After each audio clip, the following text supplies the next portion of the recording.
Dans les Pays de la Loire aujourd'hui, la crise du FN en Vendée, des départs en cascade, dont le dernier, celui de ces deux hommes, deux anciens responsables du parti. Moi j'étais naïf. J'ai cru qu'il y avait une démocratie, qu'il pouvait y avoir des élections de bureau, etc., comme dans tout parti politique représentant la vie politique française. Malheureusement, il n'y a pas de cette démocratie-là à laquelle j'aspirais. Il n'y a pas d'humanisme non plus. Depuis l'année dernière, sur 15 membres du bureau, 6 ont démissionné. Un 7e a été suspendu par Marine Le Pen. Brigitte Neveu, la tête de liste régionale, ne voit pas le problème. Je suis disciplinée et j'entends que les autres le soient. Et puis s'ils ne sont pas contents, ils peuvent toujours partir. D'ailleurs, c'est ce qu'ils font. Selon les frondeurs, sur les 700 adhérents du FN en Vendée, plusieurs dizaines n'auraient pas cette année repris leur carte.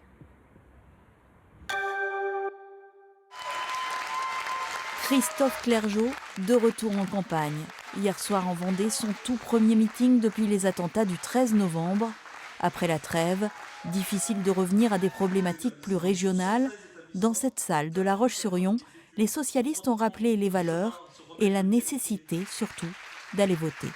Je crois que la population va se saisir de ce rendez-vous électoral parce que c'est un rendez-vous citoyen après les terribles attentats que nous avons vécus et que résister, c'est voter, voter, c'est résister.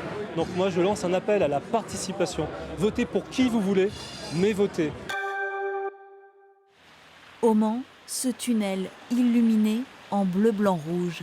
Demain, c'est toute la France qui hissera les couleurs nationales. En hommage aux victimes des attentats, le président de la République demande à tous les citoyens d'accrocher un drapeau. Des drapeaux devenus presque une denrée rare. Sursaut patriotique ou désir de solidarité affiché, le drapeau français retrouve ses couleurs. Bref, difficile d'en acheter un ce matin à Nantes. Là, depuis 10h moins le quart ce matin, beaucoup de monde, plus de drapeaux. Effectivement, on a su ça hier pour vendredi. Je pense qu'il y aura beaucoup de Français déçus. Mais si, car ailleurs, il en reste dans cette boutique à Laval, par exemple. J'ai des tout petits pour mettre à la main. Autrement, j'ai des modèles en tissu en 30-45 de dimension. Et puis autrement, j'ai des 90 par 60. Alors, dans un contexte dramatique, faut-il reconsidérer l'emblème national pour les acheteurs du jour? La réponse est évidente.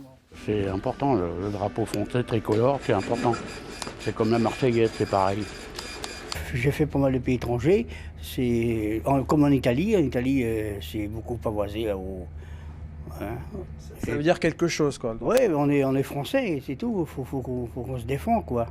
Faut qu'on résiste, et puis voilà. Les professionnels qui fabriquent ou distribuent les drapeaux français vont donc devoir refaire leur stock. Écoutez, je voulais savoir si je vous vendais des drapeaux bleu, blanc, rouge. J'en ai en stock, madame, oui. Non, c'est très rare qu'un particulier demande un drapeau. C'est arrivé, mais bon, c'est moins fréquent, oui. Quant aux couleurs bleu, blanc, rouge, elles peuvent se décliner sur bien des supports. La preuve au Châteauneuf de Laval, prêt pour un mois d'illumination citoyenne. Elle commence demain. Collecte nationale des banques alimentaires. Vendredi et samedi, les particuliers sont appelés à donner toutes sortes de denrées non périssables. L'an dernier, la collecte d'hiver a recueilli l'équivalent de 25 millions de repas.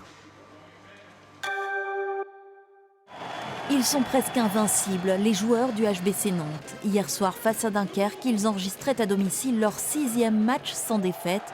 27-25, le H en violet est désormais 5e ex-aequo avec Chambéry.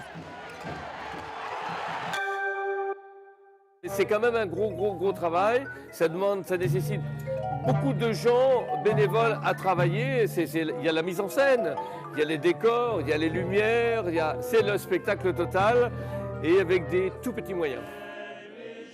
60 musiciens, 80 choristes, la plupart amateurs. Un opéra sur fond de Loire, un amour à l'époque des guerres de Vendée. Les Amants de Galerne voient le jour après 5 ans de gestation.